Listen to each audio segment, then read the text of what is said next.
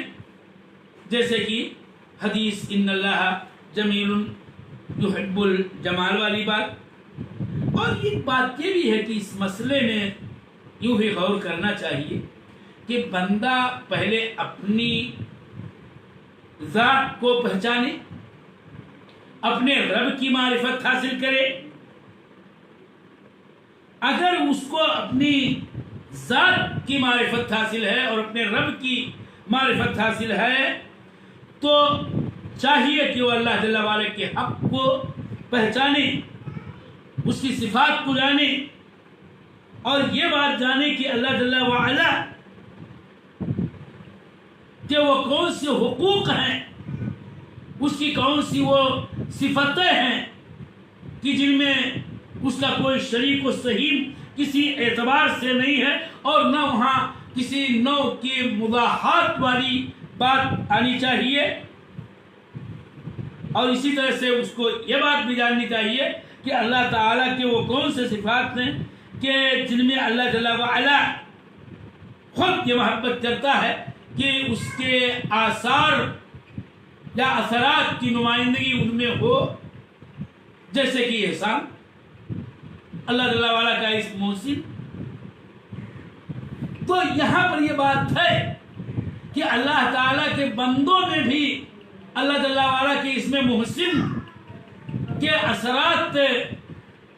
کی نمائندگی ہونی چاہیے کہ وہ ان چیزوں میں جو ان کے دائرے کی ہے ان میں احسان کریں، بھلائی کریں. اور یہ چیز اللہ تعالیٰ کو پسند ہے اور اسی لیے تو اللہ تعالیٰ نے یوں بھی کہا کہ وَأَحْسِنُوا إِنَّ اللَّهَ يُحِبُّ الْمُحْسِنِينَ. لہذا احسان کا اثر بندوں کے اندر پایا جائے اور اس کی نمائندگی اور اس کی بجا آوری اور اس امر کی اطاعت اور اس کا انقیاد کرتے ہوئے بندے احسان کریں، یہ اچھی چیز ہے. اور یہاں یہ کہنا بالکل درست ہوگا کہ اللہ محسن ہے اور اپنے بندوں سے چاہتا ہے کہ وہ اپنے حسب وسعت اپنے دائرے کے اعتبار سے جس میں انہیں اللہ جل وعلا ہی نے قدرت عطا کی ہے وہ احسان کریں. یہ چیز اللہ تعالیٰ کو پسند ہے. تو فرق دیکھنا چاہیے، لیکن اس فرق کو یہ نہیں کہ جو اللہ جل وعلا کی ربوبیت والی صفتیں ہیں، الوہیت کی جو صفت خاص ہے اور تفرد بالعبادہ والی صفت جو ہے، اب اس کی بنیاد پر کوئی گمراہ آئے اور یہ کہے کہ چونکہ اللہ تعالی الوہیت کی صفت اس کی ہے لہذا بندوں میں بھی یہ بات ہونی چاہیے کہ وہ اس کے کچھ بندے جو ایسے ہوں یا اس طرح کی ان کی بھی وہ عبادت اور ان کی بھی اسی طرح سے تعظیم جس طرح سے کہ اللہ جل وعلا کی تعظیم کی جاتی ہے یا ان سے وہی محبت العبادہ کی جائے جو اللہ تعالیٰ سے کی جاتی ہے. اور اس طرح سے اپنے آپ کو ابدیت کے مقام سے اٹھا کر کے الوہیت کے مقام پہ فائز کرنے. اور اس نقطۂ نظر سے کہ اعلیٰ فلسفہ تو یہ ہے کہ تخلق یا کہیے تخلق بصفات اللہ یہ مطلوب امر ہے، اور اس طرح سے اپنے آپ کو رب یا الہ بنا لے، قطعی یہ چیز شریعت کے اندر درست ہرگز نہیں ہے. بات وہی ہے جو حدیث میں آئی. ایسے ہی صفت رحمت ہے کہ اللہ تعالی کی یہ صفت ہے، اور یہ صفت لفظی اشتراک کے ساتھ مخلوق کی بھی، اور یہ نص کے مطابق ہے. جیسے کہ فاللہ خیر حافظہ وہو ارحم الراحمین اللہ تعالیٰ نے فرمایا ہے، اور اس پر ہم گفتگو انشاءاللہ اگلے درسوں میں کریں گے بھی. تو یہاں معاملہ یہ ہے کہ اللہ تعالیٰ یہ چاہتا اپنے بندوں سے کہ بندے خود فیما بینہم من فی الارض کے ساتھ رحمت کا برتاؤ کریں. اور جیسا کہ حدیث میں صاف یہ بات موجود بھی ہے کہ الراحمون یرحمهم الرحمن ارحموا من فی الارض یرحمکم من فی السماء. تو یہاں یہ صفت ایسی ہے، اور اس حدیث کی روشنی میں یہ بات ثابت ہوتی ہے کہ اللہ تعالیٰ کے نزدیک خود یہ بات پسندیدہ ہے کہ اس کے بندے فیما بینہم یا اور دیگر مخلوقات پر جو اس کے مستحق ہیں کہ ان پر رحمت کیا جائے تو وہ آپس میں مہربانی کریں. جیسے کہ اللہ تعالیٰ نے اس حدیث میں نبی صلی اللہ علیہ وسلم نے فرمایا کہ الراحمون یرحمهم الرحمن، یا ایسے ہی وہ جمال والی بات ہے. تو اہل سنت کا یہی قول ہے کہ اس کا دار و مدار نص پر ہے، نہ کہ منمانی بغیر کسی ثابتہ اور بغیر کسی دلیل کے تابع ہوتے ہوئے تمامی صفات باری تعالیٰ کے اثرات ان میں آنے چاہیے کہ عنوان سے اپنے آپ کو رب اور الہ بنا ڈالیں. یہ قطعی درست نہیں ہے. فَكُلُّ شَيْءٍ يَرْجِعُ إِلَىٰ الدَّلَائِلِ وَالْبَرَاهِينِ. معاملہ دلائل و براہین کا ہے. اگر کسی بھی صفت کے آثار اپنے اندر لانے کی اور اس طرح سے اپنے اخلاق کو ڈھالنے کی بات ہے، اگر اس کے لیے دلیل ہے، نص ہے، تو اس میں کوئی شبہ نہیں کہ وہ درست ہے. البتہ اگر ایسی کوئی چیز ہے جس کے لیے نص نہیں، جس کے لیے کوئی دلیل نہیں، جس کے لیے کوئی نظیر نہیں، تو ایسے میں اس طرح کی باتیں کرنا یہ درست نہیں ہے. میں انشاءاللہ پھر جیسا کہ میں نے کہا تھا ایک مرتبہ تمامی آیات محبہ جس میں اللہ جل وعلا کے لیے صفت محبہ کا اس بات ہے، ترجمہ تو میں نے شروع میں کر دیا تھا سرسری، مگر ان کی مزید مختصر سی تفسیر جیسا کہ ہمارے مستند علماء کرام نے، خواہ وہ اسلاف متقدمین میں سے ہوں یا علماء معاصرین میں سے ہوں، انہوں نے جس انداز کی تشریح ان آیات کی ہے یا جو تفاسیر میں موجود ہیں اس کی طرف مختصراً کل کے درس میں آیت پر آیت اشارہ کر دیا جائے گا، اور اس بحث کو